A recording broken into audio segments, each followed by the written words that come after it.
Greetings and salutations. This is a quick unboxing video for Fireforge Northern Bowmen.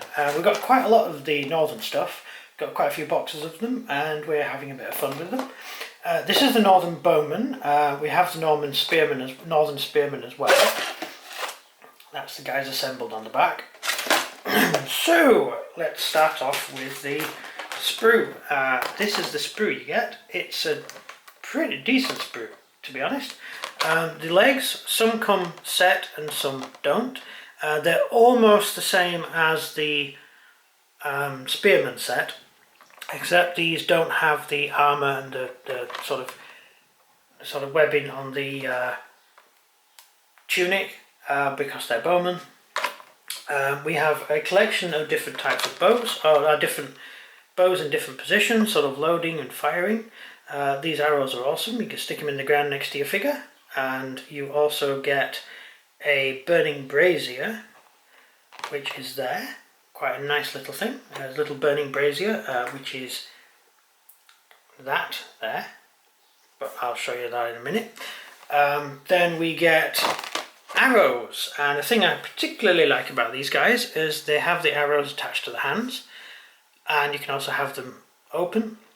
And the arrows attached to the hands mean you can get some really interesting fighting fantasy type poses out of them. Helmet wise, these helmets are a bit different. You get the standard helmets which you get with the Spearmen, and they're fine, but you also get these heads here, which is like a cloaked head, a bear head, another cloaked head, and a guy screaming.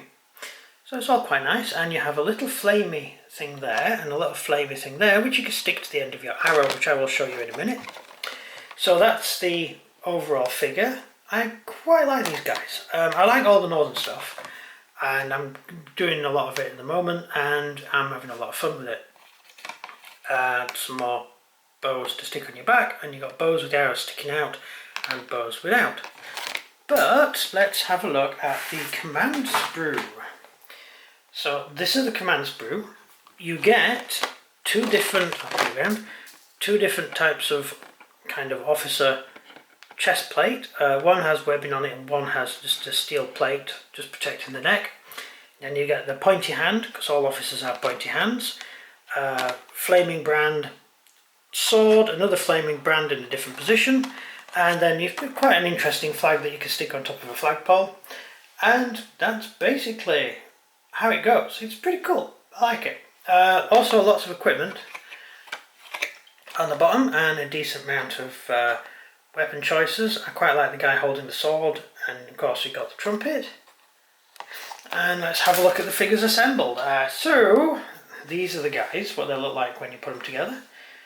This guy has his cover on his head, a little hood, and he's holding his bow. He's looking over there, and he just picked an arrow out of the ground ready to fire. And then you get this guy. This guy I put together, he's just reaching for an arrow, which is quite good. Let's get that back.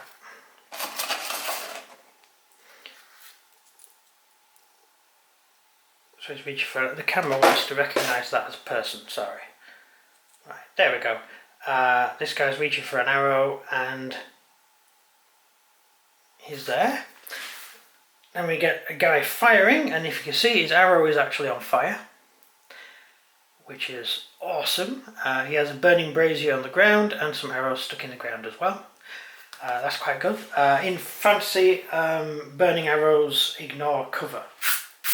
So if you've got enemy in castle walls and stuff, you just ignore cover save. That's quite good. Here's another one, and again he's got the burning arrow and a burning brazier. So that's how the figures look when they're assembled. And I love these guys. These guys are great. The Spearmen are good too.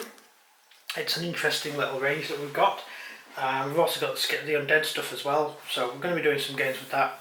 So keep a lookout for it. We've also got a load of knights, which again is another one. So keep a lookout for that too. And that's everything. So if you enjoyed the video, leave a like, leave any comments you like in the comment section, and I'll be around to possibly answer them and read them if I can get my computer to work. Which again is a problem because we moved to absolutely nowhere in Britain, and we do not have very good internet access, and it's an interesting, quiet town with hardly anybody living in it. But it's nice because it's very quiet and out of the way. So that's it. Thank you very much for watching. This has been Imperator Vespasian. Leave a comment and a like, and that's it. And if you haven't subscribed, please do. Thank you for watching. Goodbye.